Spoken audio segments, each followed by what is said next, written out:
यरूशलेम में हुआ दिल दहला देने वाला आतंकी हमला। निर्दोषों की जान गई और पूरी दुनिया सकते में है।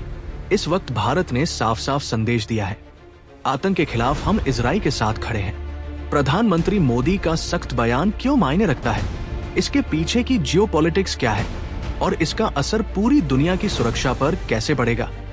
आज की इस वीडियो में आपको मिलेगा साफ, तेज और गहरा विश्लेषण। चलिए शुरू करते हैं। यरूशलेम का ये हमला हमें फिर याद दिलाता है, मिडिल ईस्ट में शांति सिर्फ कागज पर है। 2 हमलावर, लोकल लेवल पर बने हथियार और नतीजा 6 मौतें, दर्जनों घायल। हाँ, इजरायली फोर्सेज ने मिनटों में जवाब दे दिया। आए हर कुछ महीने में ऐसे अटैक और फिर वही ग्लोबल कंडेमनेशन। असल में ये हिंसा सिर्फ इजराइल या फलस्तीन तक सीमित नहीं रहती, इसका असर सीधा इंटरनेशनल डिप्लोमेसी और ग्लोबल सिक्योरिटी पर पड़ता है। यरूशलेम के रामोत जंक्शन हमले ने पूरी दुनिया को झकझोर दिया। यूरोप से लेकर यूए तक के नेताओं ने हिंसा की कड़ी निंदा की और युद्ध विराम व राजनीतिक बातचीत की अपील की। भारत के प्रधानमंत्री नरेंद्र मोदी ने इसे घृणित आतंकी हमला बताते हुए शून्य सहनशीलता की नीति दोहराई और इजराइल के साथ एकजुटता जताई। दुनिया भर से यही संदेश आया कि आम नागरिकों पर हिंसा कभी जायज नहीं और स्थायी शांति केवल बातचीत से ही संभव है। भारत की आतंकवाद पर जीरो टॉलरेंस नीति उसकी घरेलू शासन व्यवस्था और अंतर्राष्ट्रीय कूटनीति दोनों की मूल धुरी है। प्रधानमंत्री नरेंद्र मोदी साफ कहते हैं, आतंक पर किसी तरह का समझौता नहीं होगा। हर हमला राष्ट्र की संप्रभुता पर सीधा वार माना जाता है। यही वजह है कि भारत ने सख्त सुरक्षा ढांचे खड़े किए, एजेंसियों को और ताकत दी और जरूरत पड़ने पर निर्णायक सैन्य जवाब भी दिया। नतीजा ये हुआ कि देश में आतंकी घटनाओं में तेज गिरावट आई और भारत ने दुनिया से भी अपील की कि आतंकवाद पर वैसी ही कड़ी नीति अपनाए। संदेश साफ है, शांति और विकास तभी संभव है जब आतंकवाद का पूरी तरह अंत हो। रामोत जंक्शन हमले के बाद भारत इजराइल के समर्थन पर भारत ने गहरी सराहना जताई। प्रधानमंत्री बेंजामिन नेतन्याहू ने प्रधानमंत्री नरेंद्र मोदी को धन्यवाद दिया कि भारत ने आतंकवाद की निंदा करते हुए इजराइल के साथ मजबूती से खड़ा होने का संदेश दिया। यह एकजुटता सिर्फ संवेदनाओं तक सीमित नहीं, बल्कि दोनों देशों के गहराते रिश्तों और साझा सुरक्षा हितों को भी दिखाती है। भारत की जीरो टॉलरेंस नीति इजराइल के लिए भी भरोसे का सबूत बनी, जिसने इसे रणनीतिक साझेदारी की मजबूती के रूप में देखा। इस प्रतिक्रिया ने साफ कर दिया कि भारत और इजराइल आतंकवाद के खिलाफ वैश्विक लड़ाई में एकजुट है और दुनिया को एक सख्त संदेश दे रहे हैं। आतंक के सामने न कोई समझौता, न कोई पीछे हटना। भारत और इजराइल के रिश्ते नई ऊंचाइयों पर हैं। कूटनीति से लेकर व्यापार और रक्षा तक साझेदारी लगातार मजबूत हो रही है। 2024 में द्विपक्षीय व्यापार $4 अरब के पार पहुंचा और दिल्ली में साइन हुई बिलैटरल इन्वेस्टमेंट ट्रीटी ने निवेशकों का भरोसा बढ़ाया। रक्षा सहयोग तो पहले से ही साझेदारी का स्तंभ है, जहां भारत इजरायली तकनीक और साइबर सुरक्षा में बड़ा भागीदार है।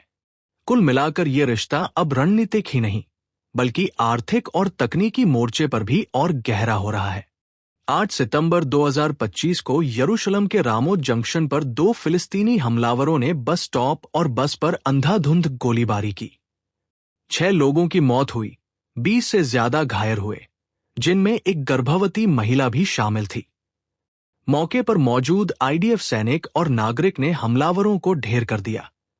हमास ने हमले का समर्थन किया, जबकि इजराइल ने इसे बर्बर आतंकवाद कहा।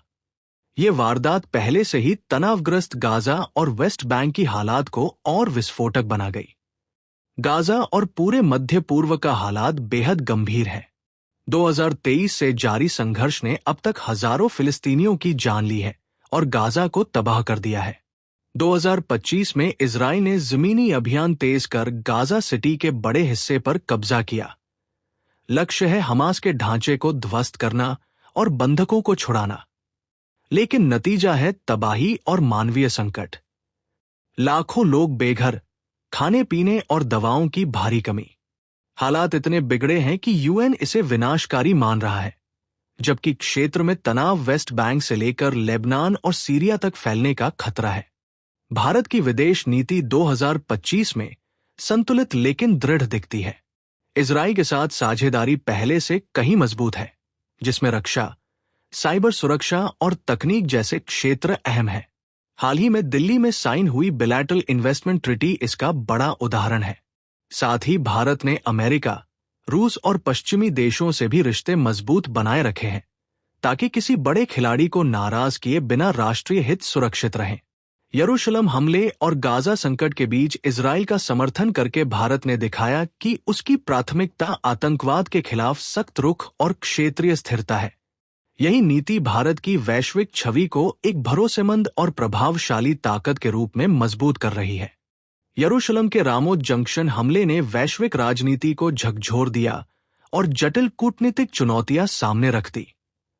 अमेरिका ने हमले की निंदा कर इजराइल के आत्मरक्षा अधिकार का समर्थन किया, लेकिन संयम बरतने की अपील भी की। यूरोप और संयुक्त राष्ट्र ने शांति प्रक्रिया को बचाने के लिए नए संवाद की जरूरत पर जोर दिया। दुनिया भर की यहूदी डायस्पोरा ने इजराइल के साथ एकजुटता जताई, जबकि फिलिस्तीनी समुदायों ने सैन्य कार्रवाइयों की आलोचना कर न्याय और अधिकारों की मांग दोहराई। इस बीच विशेषज्ञों ने शांति प्रयासों की विफलताओं और वेस्ट बैंक नीतियों को हिंसा बढ़ाने वाला कारक बताया। यह हमला दिखाता है कि क्षेत्रीय संघर्ष अब वैश्विक विमर्श और संतुलन का अहम हिस्सा बन चुका है। भारत आतंकवाद के खिलाफ अटल है और किसी समझौते को मंजूरी नहीं देता। प्रधानमंत्री मोदी की जीरो टॉलरेंस नीति हर हमले को युद्ध जैसा चुनौती मानती है और सख्त जवाब देती है। ऑपरेशन सिंदूर जैसी कार्रवाइयां इसका उदाहरण है, जो आतंक के ढांचे को तोड़ती है और संदेश देती है कि हमले बर्दाश्त नहीं होंगे। साथ ही इजराइल और अन्य साझेदार देशों के साथ रणनीतिक गठबंधन भारत की सुरक्षा और वैश्विक प्रभाव को बढ़ा रहे हैं। आर्थिक और रक्षा सहयोग के जरिए भारत एक ऐसा नेटवर्क बना रहा है जो आतंकवाद के खिलाफ वैश्विक संघर्ष और स्थिरता को मजबूत करता है। अंतर्राष्ट्रीय मंचों पर भारत लगातार यही संदेश देता है कि शांति और संप्रभुता तभी सुरक्षित रह सकती है जब दुनिया आतंकवाद के खिलाफ एकजुट हो। धन्यवाद। आपने इस रिपोर्ट को पूरा देखा। अगर आपको ये जानकारी उपयोगी लगी हो तो लाइक करना न भूलें, अपने दोस्तों के साथ शेयर करें और हमारे चैनल को सब्सक्राइब करें ताकि आप ऐसे ही अपडेट्स लगातार पा सकें।